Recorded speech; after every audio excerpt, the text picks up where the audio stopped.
to global USA. Today, I'm not so proud of the USA. Not at all. On this story. Not ever. On this story. Yeah, on this story. That's a good point. I'm proud of the USA a lot. Just otherwise, not on this story. Just this story. And it's not really even the USA. I shouldn't generalize it like, forget you, USA, because it's the judge. But anyways, we're talking about Brock Turner. And if you've been living under a rock for these last 6 months, we'll tell you about just what this happened. last week even, too. Yeah. So know? Brock Turner was this kid who was at, I believe it was Stanford, right? Stanford School. That raped a girl and only got 6 months of imprisonment from the judge. So he went to the county jail after assaulting an unconscious woman. And then, so now he has 3 years of probation, will be a registered sex offender. He was facing up to 14 years in prison. The prosecutor gave him a break, asked for 6. Yep. And then the judge gave him 6 months. Judge Aaron Persky. Persky. And it's the AA, Aaron. In case you're wondering, people. You want to give him maybe write him. Something to that effect. Anyways, the judge said he considered this a severe impact as a state prison would have on the offender at Turner's age. So we can't have him having that severe impact, right? Right. Quote, I think you have to take a whole picture in terms of what impact imprisonment has on a specific individual's life. And the impact statements that have been, or the really character letters that have been submitted, do show a huge collateral consequence for Mr. Turner based on the conviction. Yep. So let that sink in. That weirds me out. How I'm gonna let you do the debate on this, but I can't understand how one-sided this is for this white guy who just got away with raping somebody.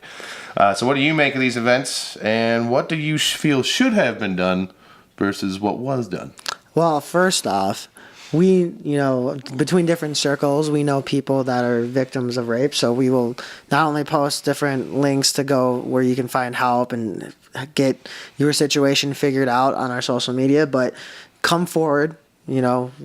With all this, a lot of people tend to not want to be the next person to speak out. So and I wouldn't blame you for not wanting to with a story like this. And that's why I wanted to first shed the light on is let your voice be heard if you've fallen a victim of this. Yeah. But the whole thing is just crazy to me. I first think he obviously should have been for the full 14 sentences. You were found guilty, bro. You should just have done all that. Yep. But my whole thing is to this judge, because again, I can't stop the argument of that this guy's privileged, race was in it, his parents or whatever it was, right. That's just the situation, that's the cards, right? Yeah, case is but case. What I can say is, as the dealer then, for this judge, is you need to make this a responsible case of what's going to happen if you continue to do this. Make an example of him. Make an example of him, but also I hate this whole prize is but he'll be he's a registered sex offender, so he has these different things he has to.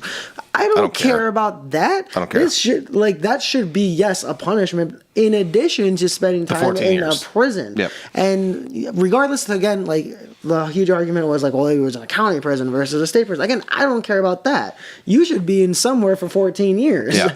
End of sentence. And so I feel like that in itself is why this is just an embarrassment. And to the point of where you said, because a lot of people were bringing this up, which I don't necessarily always care about, but there's people in jail for weed that will have no probation.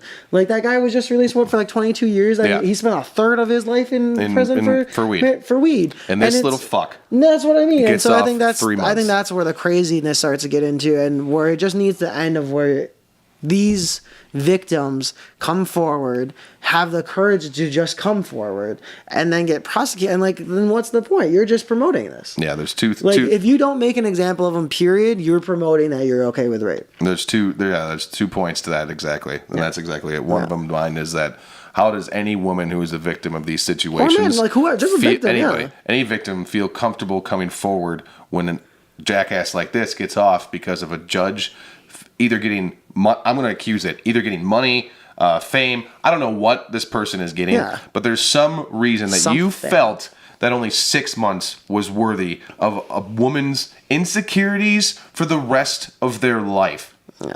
Oh, based on a 20-minute action, we have, poor kid. I don't care what his case by case is. Everybody should have the same justice, no matter where they're from, how much fucking money they have, and what they do. If you're going to have a society that suggests that, I know we're capitalistic, but you should be socialist in that sense. Yeah, and just the last point is that's why our focus should not be necessarily on Brock Turner. Like, I get it, like he's the person that surrounds everything, but it's the judge's last say, and so that's my last say is we should focus our attention there. Persky.